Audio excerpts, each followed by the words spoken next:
Good morning, everyone. Good afternoon, depending on where you are. This is Glennis Archer again from Providence here in lovely Guyana. Today, we're going to talk about cost of living.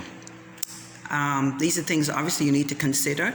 And obviously some of you may be considering remigrating and want to make some comparative prices.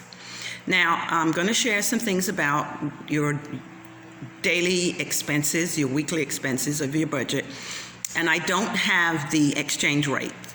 So when I share these figures with you, you will have to go onto a website and check what the current exchange for the Guyana dollar is.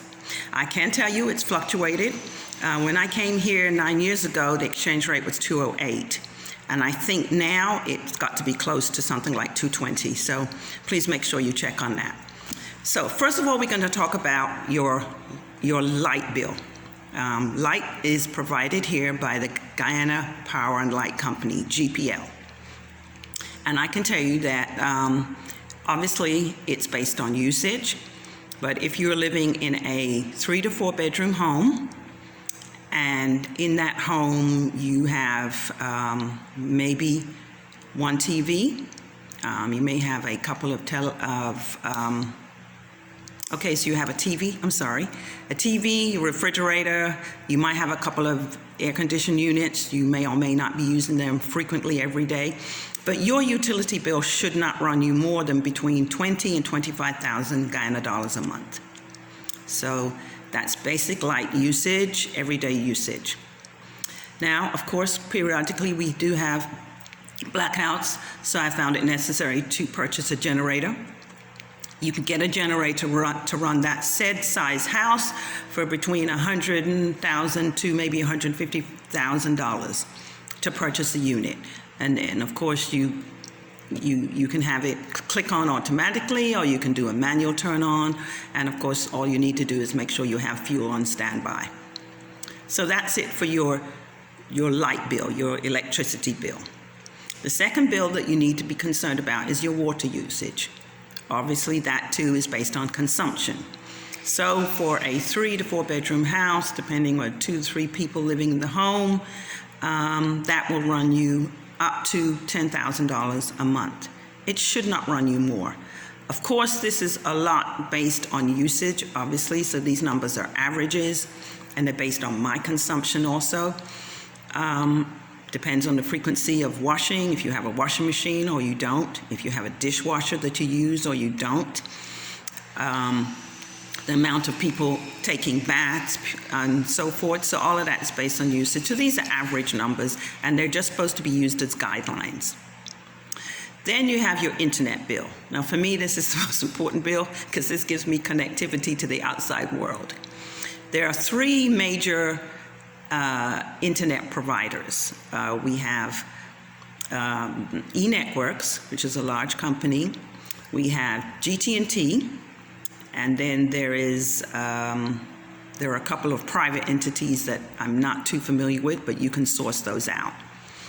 Now, of course, this does depend on usage. So your internet bill could run you from as low as $10,000 a month upwards. And this is based on how many people in the home, the amount of uses, the amount of laptops, the amount of desktops, etc., etc. Now, of course, there are different type of programs. I'm going to call them bronze, silver, and gold, just for my benefit of explaining this. They have their own names. I think Blaze, which is which is offered by AT&T, they have different names for theirs. I think it's premium, etc., etc. But obviously, it's based on usage.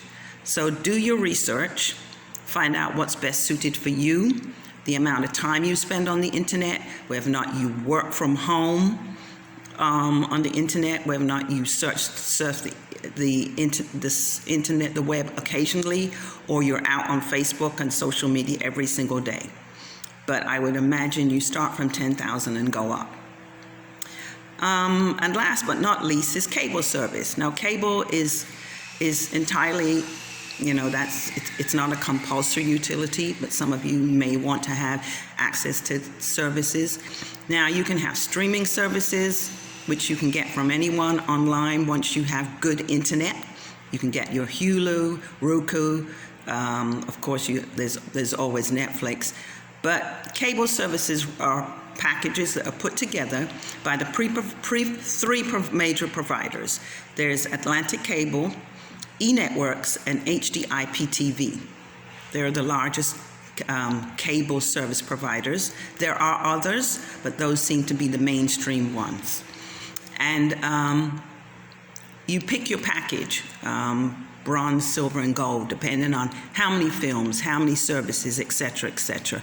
But they start at, I would say, about between 12,000 and 15,000 a month and up, depending on the package that you want. So I hope that these things have been helpful to you. Like I said, it's just an introduction to the basic kind of monthly cost of living.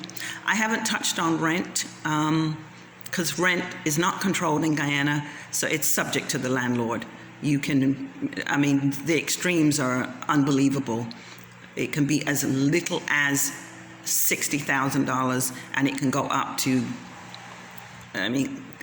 astronomical amounts. The rents in Guyana are really extreme, and someone needs to step in and do something about that, but that's a topic for another time. So hopefully I've been helpful.